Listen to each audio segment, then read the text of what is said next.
ब्रह्मचर्य के लिए भोजन में सुधार होना अत्यंत आवश्यक है। एक बार एक बादशाह ने भागवतिक श्रेष्ठ वैद्य को बुलाया और पूछा 24 घंटे में स्वस्थ शरीर के लिए कितना भोजन अनिवार्य है। उसने कहा 24 घंटे के लिए 39 तोला अन्न अत्यंत अनिवार्य है। 1 तोला 10 ग्राम, 39 तोला 390 ग्राम। 24 घंटे में आपके अंदर अन्न 390 ग्राम जाना चाहिए। इसके बाद उन्होंने कहा कि इतने से क्या होगा। तो हकीम बोला कि शरीर पोषण के लिए इससे ज्यादा की आवश्यकता नहीं है। इसके अलावा जो ज्यादा खाया जाता है वो आंतों को बोझा देता है, ब्रह्मचर्य की हानि करता है, भजन में प्रमाद करता है और उम्र को नष्ट करता है, समय को नष्ट करता है। कितना? 390 ग्राम 24 घंटे में, मतलब 2 रोटी 1 कटोरी दाल, बस, या आधा कटोरी दाल आधा कटोरी सब्जी। ये स्वस्थ शरीर के लिए चाहिए, ये कोई साधु का आहार नहीं है, स्वस्थ शरीर के लिए। बादशाह को उत्तर दिया उस भागवतिक वैद्य ने कि 39 तोला अन्न की केवल आवश्यकता है। देखो, इस पर विचार करो भाई। 390 ग्राम 24 घंटे में अन्न जाना चाहिए। इसके बाद थोड़ा दूध हो गया, थोड़ा पानी हो गया। 390 ग्राम मतलब 400 ग्राम भी पूरा नहीं, 24 घंटे में, दिन रात में। और इससे शरीर स्वस्थ रहेगा और आपकी आध्यात्मिक शक्ति बढ़ेगी। वही तो हम बार बार सत्संग में कहते हैं ज्यादा भोजन जो है ये ठीक नहीं है और उचित भोजन लीजिए। तो आज ये उचित भोजन का भी प्रमाण मिल गया कि 39 तोला भोजन करना है। देखो करके देखो एक बार, 39 तोला दोपहर में और 39 तोला शाम के, तो 2 बार में कर लीजिए। उपासक को आहार के लिए सावधान। इसके अलावा जो कुछ खाया जाता है वो सिर्फ हाथों को बोझा ढोने का काम किया जाता है। 2 बार में संभल करके बुद्धिमान भाग्यवान उपासक इतने अन्न का ही सेवन करता है। 2 बार में 39 तोला की बात कह रहे हैं, 2 बार, बुद्धिमान और भाग्यवान। और महामूर्ख और अभागा वो अधिक भरता है हाथों में। इसमें वाणी नहीं लिखी, महामूर्ख है वो क्योंकि बेमतलब बोझा भरे जा रहे। देखो, भोजन तुम्हें तार देगा और भोजन तुम्हें मार देगा। तंदुरुस्ती के लिए, स्वस्थता के लिए और भजन के लिए जितना बताया गया उतना ही भोजन करना चाहिए। जीने के लिए खाओ, खाने के लिए मत जियो। तो ये कोशिश करो। एक टाइम के लिए 39 तोला और दूसरे टाइम हम वैद्य जी एक दिन एक बार के लिए कहें ना, 24 घंटे में 2 बार को इसको विभाजित कर दे तो इसे हम छूट देते हैं। 400 ग्राम अन्न दोनों टाइम लेना, 800 ग्राम होता है। ठीक है, एक बार देखो ना करके, बहुत शांति मिलेगी, इससे लाभ मिलेगा। सच्ची बात मानना, भोजन का बहुत बड़ा प्रभाव होता है। ठीक है, अब इसमें कह रहे हैं कि आहार में क्या लेना है। वजन तो तय हो गया। अब आहार में कह रहे हैं कि सात्विक आहार ही ब्रह्मचर्य को पुष्ट करता है, नहीं तो ब्रह्मचर्य को नष्ट कर देता है। राजसिक और तामसिक आहार ब्रह्मचारी व्रत निर्वाह के लिए नहीं लेना चाहिए। रसीला, हल्का मतलब सुपाच्य और मधुर, और गेहूं, चावल, जौ, साठी, मूंग, अरहर, चना, दूध, अल्प मात्रा में घी, चीनी, सेंधा नमक या पके हुए ऋतु फल, ये ब्रह्मचर्य में सहायक आहार है। समझ गए? राजसिक आहार गर्मा गर्म धुआं निकलता हुआ नहीं खाना चाहिए, ये हानिकारक होता है। जैसे लोग नहीं, गर्मा गर्म एकदम ऐसे, वो कितना भी सात्विक अन्न हो वो तामसिक बन जाएगा, उसे नहीं पाना चाहिए। कोई भी साधक कैसे, चाय भी पियो, थोड़ा सा हल्का सा उसका गर्मपन निकल जाए, एकदम धुआं निकलता हुआ नहीं, ऐसा। अब देखिए, त्याज्य आहार जो उपासक को नहीं करना चाहिए, अत्यंत गर्म कढ़ाई से निकला हुआ एकदम पकौड़ा गर्मा गर्म से, ये राक्षसी प्रवृत्ति है, नहीं पाना चाहिए। अच्छा, अपने लोगों को गर्मा गर्म भाग्य में नहीं लिखा है, क्यों? क्योंकि पहले प्रियाजू पाएंगे, तो प्रियाजू को गर्मा गर्म थोड़ी लगाएंगे, पहले योग्य उसको बनाओ पाने के, मतलब हल्का सा गर्म रह जाए, फिर श्री जी को भोग लगाओ, 20 मिनट भोग लगाओ, हो गया सब काम। इसके बाद प्रसाद रूप में पालो तो स्वाद वाली बात ही नहीं रह जाएगी, परम स्वाद आ जाएगा क्योंकि प्रियाजू ने पाया। अत्यंत उष्ण और लाल मिर्च पर एकदम तेल उतर आ रहा है सब्जी में, लाल लाल ऊपर नहीं होता जिससे, ये ब्रह्मचर्य के लिए हानिकारक है। साधु, साधक, उपासक, चाहे गृहस्थ हो चाहे विरक्त, मत पाना। लाल मिर्च पड़ी हुई और खूब ऑयल दिखाई दे रहा है ऊपर, नहीं पाना। और अत्यंत नमकीन और अधिक मीठा, मीठा सात्विक में ऊपर में वर्णन किया गया, अधिक मीठा। अब पता चला गुलाब जामुन आ गए तो 10, 12, 15 तक कोई बात ही नहीं है। खीर आदि हलवा आदि समेटते चले जाते। भैया ये कोई गोदाम हो, आते हैं थोड़ा उचित पालो हो गया। अब 400 वाली बात है तो जो अगर खीर अच्छी लगती है तो सब बंद कर दो, 400 ग्राम खीर पी लो। हलवा अच्छा लगता है तो ठीक है, कुछ मत लो, केवल हलवा ले लो, 400 ग्राम पालो, कोई बात नहीं, बिना औषधि के पच जाएगा। आप देख लेना, बहुत बढ़िया रहेगा और आप सात्विक रहेंगे, आपका चिंतन बनेगा, नींद नहीं आएगी। चटपटा नहीं, ये नींबू डाल करके, थोड़ी इमली डाल करके, थोड़ी आम का अमृत डाल करके, ऐसे ये साधु, ये बहुत खतरनाक ब्रह्मचर्य के लिए है। आम का आमचूल, इमली, ये बहुत खतरनाक है, बिल्कुल नहीं, अपने खान पान में इनका प्रयोग नहीं होना चाहिए। और अत्यंत तेल युक्त गरिष्ठ पूड़ी, कचौड़ी, मालपुआ और हींग पड़ा हुआ निषेध है। भगवत मार्ग में ये हींग को निषेध किया गया है। जो 4 जगह उस ब्रह्म हत्या को विभाजित किया गया वो शास्त्र में कहा। एक था मरुभूमि, ऊषर भूमि, दूसरा था वृक्षों में गोंद, तीसरा माताओं बहनों में मासिक धर्म, चौथा जल में फेन बुदबुदा। ये 4 जगह उससे विभाजित किया गया। ऐसे ही स्नान के लिए है कि जल में जब जाए तो ऐसे ऊपर की परत को ऐसे हटावे, भले कुछ नहीं, पर उसका सिद्धांत तब डुबकी लगा, दोनों हाथ से ऐसे करके फिर डुबकी लगा। ऊषर भूमि में किसी भी मंगल अनुष्ठान के लिए निषेध किया गया है। और वृक्षों की गोंद परमार्थिक उपासकों के लिए निषेध किया गया, इसीलिए इसमें हींग को भी निषेध कर रहे हैं। और हींग वैसे ही बहुत गर्म तासीर होती है, अपने को नहीं पता। प्याज, लहसुन, गाजर, उड़द, मसाला बाजार का बना हुआ जैसे मीट मसाला, वैसे वैसे नहीं, ये नहीं। और तमोगुणी में मांस, मछली आदि, अंडा, शराब, चाय, काफी तमोगुण में रखा है, उसी लाइन में रखा है जिसमें निषेध रखा है। चाय, काफी, डाफी भी कोई होता है क्या? नहीं, काफी तो अलग लिखा है, डाफी अलग लिखा है, डाफी तो फिर लिखा कोकीन, चरस, ये सब तमोगुणी में है। और घोर तमोगुणी बासी भोजन नहीं पता से कल का बना हुआ रखा हुआ है, फिर आजकल चलता है ना उसमें बिजली वाली में छोटा सा ऐसे आता है, उसमें ऐसे अंदर रख दो, गर्म हो जाता है। हाँ, ये साधु के लिए नहीं है तो उपवास कर लो, बढ़िया है, जब मिले तो ताजा भोजन, ताजा का मतलब कल परसों का, ऐसा नहीं कर पाना। इसीलिए जैसे ब्रेड आदि हैं, ये आपकी उपासना में सहयोग नहीं देंगे, ये तमोगुण पैदा है, ये अत्यंत तामसिक आहार के अंतर्गत आते हैं। कई दिनों का बना हुआ ये बाजार में जैसे कि ले आए आप उनको तल के ऐसे, तो ये सब ठीक नहीं है। चाउमीन, क्या कहते हैं, सेवई जैसा, ये सब बिल्कुल ठीक नहीं है। ये क्या चल रहा है? अरे आटा लगाओ, 4 रोटी बनाओ, श्री जी को भोग लगाओ, भाव पेट भरो, भजन करना है। चंचलता, काम, क्रोध, लालच और पापाचरण से युक्त बना देने वाला ये तमोगुणी आहार बिल्कुल नहीं करना चाहिए। जो ब्रह्मचर्य व्रत में रहना चाहता हो उसको सावधान रहना चाहिए कि बासी, बाल पड़ा हुआ, मक्खी पड़ा हुआ, ये भोजन सब अत्यंत तमोगुण के अंतर्गत आता है। दुर्गंध हो गया है या अपना वो स्वरूप बिगाड़ दिया है भोजन ने, फिर भी आप उसे भोजन, या घृणित निंदनीय पुरुषों द्वारा बनाया हुआ ताजा भोजन, घृणित आचरण वाला निंदनीय पुरुषों द्वारा बनाया हुआ ताजा भोजन, वो भी घोर तमोगुण होता है। अब पीछे शीशा में जो सामान है वो तो बढ़िया चमकती हुई, लेकिन पीछे कैसे बन रही है, कैसे तुम्हें पता चलेगा कि बनाने वाला कौन है? बेचने वाला तो चंदन तिलक लगा के बैठ गया, सामने बॉक्स में बहुत अच्छी अच्छी उसकी पोजीशन दिखाई दे रही भोजन की, लेकिन पीछे जो बन रहा है वो कैसा पुरुष बनाने वाला है। इसलिए उपासक को खास बात ध्यान रखनी चाहिए कि मांग के भले किसी के यहाँ से पालो, लेकिन बाजार का भोजन नहीं ठीक है। आप समझो इस बात, एक दिन पाओगे, 10 दिन के लिए तुम्हारी बुद्धि बिगड़ जाएगी। तामसिक आहार राक्षसी बुद्धि पैदा करता है, राक्षसी बुद्धि। ऐसा रोगी, दुखी, बुद्धिहीन, क्रोधी, लालची, आलसी, दरिद्र स्वभाव, अधर्मी, पापाचरण, अल्पायु हो जाता है जो ये तामसिक भोजन करता है। तामसिक भोजन में एक बात फिर सुन लीजिए, बोले हींग, प्याज, लहसुन और मीट मसाला, मांस, मछली, अंडा, शराब, चाय, काफी, कोकीन, चरस, बासी आहार, रसहीन, गला हुआ, दुर्गंधित और घृणित निंदनीय पुरुषों द्वारा बनाया हुआ ऐसा भोजन तामसिक है।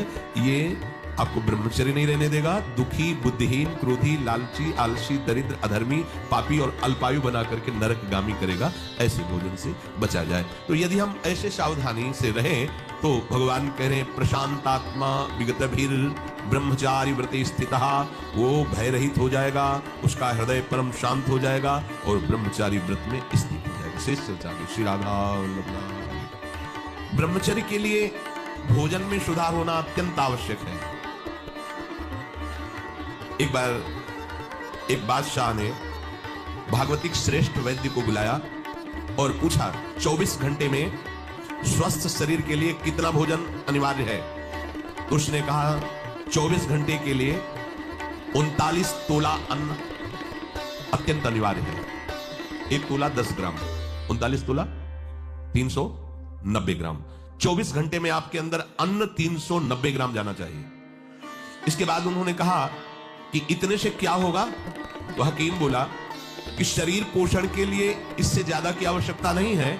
इसके अलावा जो ज्यादा खाया जाता है वो आंतों को बोझा देता है, ब्रह्मचर्य की हानि करता है, भजन में प्रमाद करता है और उम्र को नष्ट करता है, समय को नष्ट करता है। कितना? 390 ग्राम 24 घंटे में, मतलब 2 रोटी 1 कटोरी दाल, बस, या आधा कटोरी दाल आधा कटोरी सब्जी। ये स्वस्थ शरीर के लिए चाहिए, ये कोई साधु का आहार नहीं है, स्वस्थ शरीर के लिए। बादशाह को उत्तर दिया उस भागवतिक वैद्य ने कि 39 तोला अन्न की केवल आवश्यकता है। देखो, इस पे विचार करो। 390 ग्राम 24 घंटे में अन्न जाना चाहिए। इसके बाद थोड़ा दूध हो गया, थोड़ा पानी हो गया। 390 ग्राम मतलब 400 ग्राम भी पूरा नहीं, 24 घंटे में, दिन रात में। और इससे शरीर स्वस्थ रहेगा और आपकी आध्यात्मिक शक्ति बढ़ेगी। वही तो हम बार बार सत्संग में कहते हैं ज्यादा भोजन जो है ये ठीक नहीं है और उचित भोजन लीजिए। तो आज ये उचित भोजन का भी प्रमाण मिल गया कि 39 तोला भोजन करना है। देखो करके देखो एक बार, 39 तोला दोपहर में और 39 तोला शाम के, तो 2 बार में कर लीजिए। उपासक को आहार के लिए सावधान। इसके अलावा जो कुछ खाया जाता है वो सिर्फ हाथों को बोझा ढोने का काम किया जाता है। 2 बार में संभल करके बुद्धिमान भाग्यवान उपासक इतने अन्न का ही सेवन करता है। 2 बार में 39 तोला की बात करें, 2 बार, बुद्धिमान और भाग्यवान। और महामूर्ख और अभागा वो अधिक भरता है हाथों में। इसमें वाणी जी में लिखा महामूर्ख है वो, क्योंकि बेमतलब बोझा भरे जा रहे। देखो, भोजन तुम्हें तार देगा और भोजन तुम्हें मार देगा। तंदुरुस्ती के लिए, स्वस्थता के लिए और भजन के लिए जितना बताया गया उतना ही भोजन करना चाहिए। जीने के लिए खाओ, खाने के लिए मत जियो। ये कोशिश करो। एक टाइम के लिए 39 तोला और दूसरे टाइम हम वैद्य जी एक बार के लिए कहें ना 24 घंटे में 2 बार को इसको विभाजित कर दे तो इसे हम छूट देते हैं। 400 ग्राम अन्न दोनों टाइम लेना, 800 ग्राम होता है। ठीक है, एक बार देखो ना करके, बहुत शांति मिलेगी, इससे लाभ मिलेगा। सच्ची बात मानना, भोजन का बहुत बड़ा प्रभाव होता है। ठीक है, अब इसमें कह रहे हैं कि आहार में क्या लेना है। वजन तो तय हो गया। अब आहार में कह रहे हैं कि सात्विक आहार ही ब्रह्मचर्य को पुष्ट करता है, नहीं तो ब्रह्मचर्य को नष्ट कर देता है। राजसिक और तामसिक आहार ब्रह्मचारी व्रत निर्वाह के लिए नहीं लेना चाहिए। रसीला, हल्का मतलब सुपाच्य और मधुर, और गेहूं, चावल, जौ, साठी, मूंग, अरहर, चना, दूध, अल्प मात्रा में घी, चीनी, सेंधा नमक या पके हुए ऋतु फल, ये ब्रह्मचर्य में सहायक आहार है। समझ में? राजसिक आहार गर्मा गर्म धुआं निकलता हुआ नहीं खाना चाहिए, ये हानिकारक होता है। जैसे लोग नहीं थे गर्मा गर्म एकदम ऐसे, वो कितना भी सात्विक अन्न हो वो तामसिक बन जाएगा, उसे नहीं पाना चाहिए। कोई भी साधक ऐसे चाय भी पियो, थोड़ा सा हल्का सा उसका गर्मपन निकल जाए, एकदम धुआं निकलता हुआ नहीं, ऐसा। अब देखिए, त्याज्य आहार जो उपासक को नहीं करना चाहिए, अत्यंत गर्म कढ़ाई से निकला हुआ एकदम पकौड़ा गर्मा गर्म से, ये राक्षसी प्रवृत्ति है, नहीं पाना चाहिए। अच्छा, अपने लोगों को तो गर्मा गर्म भाग्य में नहीं लिखा है। क्यों? क्योंकि पहले प्रियाजू पाएंगे, तो प्रियाजू को गर्मा गर्म थोड़ी लगाएंगे। पहले योग्य उसको बनाओ पाने के, मतलब हल्का सा गर्म रह जाए, फिर श्री जी को भोग लगाओ, 20 मिनट भोग लगाओ, हो गया सब काम। इसके बाद प्रसाद रूप में पालो तो स्वाद वाली बात ही नहीं रह जाएगी, परम स्वाद आ जाएगा, क्योंकि प्रियाजू ने पाया है। अत्यंत उष्ण और लाल मिर्च पर ही एकदम तेल उतरा रहा है सब्जी में, लाल लाल ऊपर नहीं होता जैसे, ये ब्रह्मचर्य के लिए हानिकारक है। साधु, साधक, उपासक, चाहे गृहस्थ हो चाहे विरक्त, मत पाना। लाल मिर्च पड़ी हुई और खूब ऑयल दिखाई दे रहा है ऊपर, नहीं पाना। और अत्यंत नमकीन और अधिक मीठा, मीठा सात्विक में ऊपर में वर्णन किया गया, पर अधिक मीठा। अब पता चला गुलाब जामुन आ गए तो 10, 12, 15 तक कोई बात ही नहीं है। खीर आदि, हलवा आदि समेटते चले जा, भैया ये कोई गोदाम तो आते हैं, थोड़ा उचित मालूम हो गया। अब 400 वाली बात है तो जो अगर खीर अच्छी लगती है तो सब बंद कर दो, 400 ग्राम खीर पी लो। हलवा अच्छा लगता है तो ठीक है, कुछ मत लो, फिर हलवा ले लो, 400 ग्राम पा लो, कोई बात नहीं, बिना औषधि के पच जाएगा, आप देख लेना, बहुत बढ़िया रहेगा। तो आप सात्विक रहेंगे, आपका चिंतन बनेगा, नींद नहीं आएगी। चटपटा नहीं, ये नींबू डाल करके, थोड़ी इमली डाल करके, थोड़ी आम का अमृत डाल करके, से ये साधु, ये बहुत खतरनाक ब्रह्मचर्य के लिए है। आम का आमचूल, इमली, ये बहुत खतरनाक है, बिल्कुल नहीं, अपने खान पान में इनका प्रयोग नहीं होना चाहिए। और अत्यंत तेल युक्त गरिष्ठ पूड़ी, कचौड़ी, मालपुआ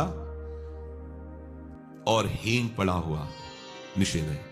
भगवत मार्ग में ये हींग को निषेध किया गया है। जो 4 जगह उस ब्रह्म हत्या को विभाजित किया गया वो शास्त्र में था। एक था मरुभूमि, ऊषर भूमि, दूसरा था वृक्षों में गोंद, तीसरा माताओं बहनों में मासिक धर्म, चौथा जल में फेन बुदबुदा। ये 4 जगह उससे विभाजित किया गया। ऐसे ही स्नान के लिए है कि जल में जब जाए तो ऐसे ऊपर की परत को ऐसे हटावे, भले कुछ नहीं, पर उसका सिद्धांत, तब डुबकी लगा, दोनों हाथ से ऐसे करके फिर डुबकी लगा। ऊषर भूमि में किसी भी मंगल अनुष्ठान के लिए निषेध किया गया है। और वृक्षों की गोंद परमार्थिक उपासकों के लिए निषेध किया गया, इसीलिए इसमें हींग को भी निषेध कर रहे हैं। और हींग वैसे ही बहुत गर्म तासीर होती है, अपने को नहीं पता। प्याज, लहसुन, गाजर, उड़द, मसाला बाजार का बना हुआ, जैसे मीट मसाला वैसे वैसे नहीं, ये नहीं। और तमोगुणी में मांस, मछली आदि, अंडा, शराब, चाय, काफी तमोगुण में रखा है, उसी लाइन में रखा है जिसमें निषेध रखा है। चाय, काफी, डाफी भी कोई होता है क्या? नहीं, काफी तो अलग लिखा है, डाफी अलग लिखा है, तो डाफी तो हम जानते हैं। फिर लिखा कोकीन, चरस, ये सब तमोगुणी में है। और घोर तमोगुणी बासी भोजन, नहीं पता से कल का बना हुआ रखा हुआ है। फिर आजकल चलता है ना कुछ बिजली वाली हुई, छोटा सा ऐसे आता है, उसमें ऐसे अंदर रख दो, गर्म हो जाता है। हाँ, ये साधु के लिए नहीं है तो उपवास कर लो, बढ़िया है, जब मिले तो ताजा भोजन, ताजा का मतलब कल परसों का, ऐसा नहीं कर पाना। इसीलिए जैसे ब्रेड आदि है, ये आपकी उपासना में सहयोग नहीं देंगे, ये तमोगुण पैदा है। ये अत्यंत तामसिक आहार के अंतर्गत आते हैं। कई दिनों का बना हुआ ये बाजार में जैसे कि ले आए आप, उनको तल के ऐसे, तो ये सब ठीक नहीं है। चाउमीन, क्या कहते हैं, सेवई जैसा, ये सब बिल्कुल ठीक नहीं है। ये क्या चल रहा है? अरे आटा लगाओ, 4 रोटी बनाओ, श्री जी को भोग लगाओ, खाओ, पेट भरो, भजन करना है। चंचलता, काम, क्रोध, लालच और पापाचरण से युक्त बना देने वाला ये तमोगुणी आहार बिल्कुल नहीं करना चाहिए।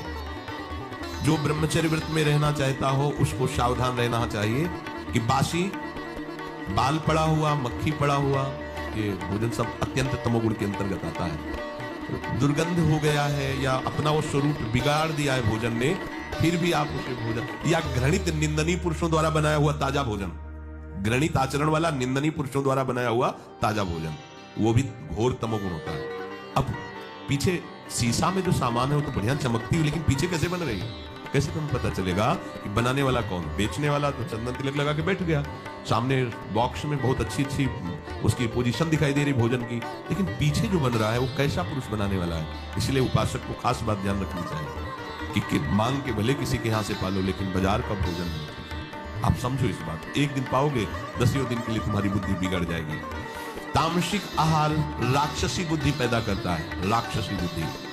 ऐसा रोगी, दुखी, बुद्धिहीन, क्रोधी, लालची, आलसी, दरिद्र स्वभाव, अधर्मी, पापाचरण, अल्पायु हो जाता है जो ये तामसिक भोजन करता है। तामसिक भोजन में एक बात फिर सुन लीजिए, बोले हींग, प्याज, लहसुन और मीट मसाला, मांस, मछली, अंडा, शराब, चाय, काफी, कोकीन, चरस, बासी आहार, रसहीन, गला हुआ, दुर्गंधित और घृणित निंदनीय पुरुषों द्वारा बनाया हुआ ऐसा भोजन तामसिक है।